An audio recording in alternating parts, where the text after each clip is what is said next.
Now, you might not have heard of a Beverly Hills company called RealD, but the stock is up almost 60% since the RealD IPO last July. It's drawn a lot of interest also from short sellers who believe the stock is, at the very least, overvalued at $25 a share. 19% of RealD's float is sold short. That's one of the highest short interest ratios on the street. But stock moves and SI ratios, that's the stuff of Wall Street. What we care about is what's going on at the company. Now, RealD has had a lot of success installing 3D systems in movie theaters all over the world, particularly in the U.S. Now, here's how it works. RealD is a technology licensing company. They install gear at about 10 to 12 grand per movie screen and then get royalties from each movie theater ticket sold. It's about 50 cents per ticket and another 45 to 60 cents for the rental of 3D glasses. Now, the trick for this company is twofold. Number one, get a lot of 3D screens installed. And secondly, they need a lot of people to go to the 3D movies. Now, goal number one seems to be going very well. Yesterday, RealD said it had 15,000 screens installed, well ahead of expectations. The movies are another challenge. Not every movie is better in 3D. The King's Speech? Look, love Jeffrey Rush, but dude, not that close. We don't need him in 3D. Then there's the question of cannibalization. A lot of 3D screens might mean that each 3D screen is a little less popular. And then there's the pace of sales. RealD already has deals with most of the major cinemas. The smaller independent theaters might be a tougher and slower sell. Wall Street thinks the money-losing company will turn a profit and, indeed, turn its losses around next year. But what about company management? Well, they're hedging their bets, selling a big chunk of stock in a recent secondary offering. Now, we're joined right now by the RealD chairman and CEO, Michael Lewis, joining us now from Las Vegas. Michael, let me ask you about how things are going in terms of installs. The 15,000 number really shocked people and seemed to help the stock and help people see that you guys are having great success in selling your product. Yeah, we're very excited about it. I think the fundamental issue here is that 3D is a fundamental change in the cinema business, much like color was a change from black and white. And so the number of films that are being produced, last year we had about 20 films that were made. This year, 37 films will be shown on the RealD platform, so essentially a doubling. And then last year, about this time, we were at 5,000 screens, and as you mentioned earlier, at 15,000 screens now as of yesterday. So how big can it get? I mean, what percentage of screens are you on in the U.S., for example? Well, we have about 7,000 screens in the U.S., and the remainder is in the international market. The international market for us has been a huge growth driver. First, we went into Europe, and now we're moving into Asia. Most recently, signing a deal with Wanda Cinemas for 500 screens in China.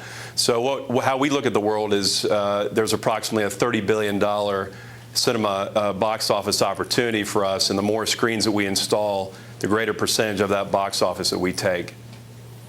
I guess my question is more about market share. Again, U.S. more mature market for you. You guys have done a great job getting in with some of the biggest chains out there. But what percentage of the U.S. screens do you think you're on right now? Well, RealD, we look at it from the standpoint of 3D dollars. In the domestic market, RealD is approximately 85% of every 3D dollar that comes in the door is shown on a RealD screen. Worldwide, we have dominant market position in most of the major countries in Europe, and now, of course, we're moving into Asia. RealD is on 15 of the 15 largest exhibitors in the world, so we really focus on not only the top exhibitors in the world, but also the top countries in the world that generate the most box office. So what percentage of movies made do you imagine could someday be 3D movies? You know, I mentioned The King's Speech, romantic comedies. You really don't need 3D there. Well, actually, we disagree with that. We think this is fundamental, much like the change from, when sound was introduced, a lot of people said the same thing. Same thing was said about color from black and white. We actually think that all visual displays, whether it's a cinema screen, a television screen, is enhanced by the RealD technology. It makes it more real, more lifelike. And so there's no reason why a King's Speech couldn't be done in RealD. And in fact, most recently, we just released Carmen, an opera, in 3D with Royal Opera House across our entire platform, and it's been very successful for us.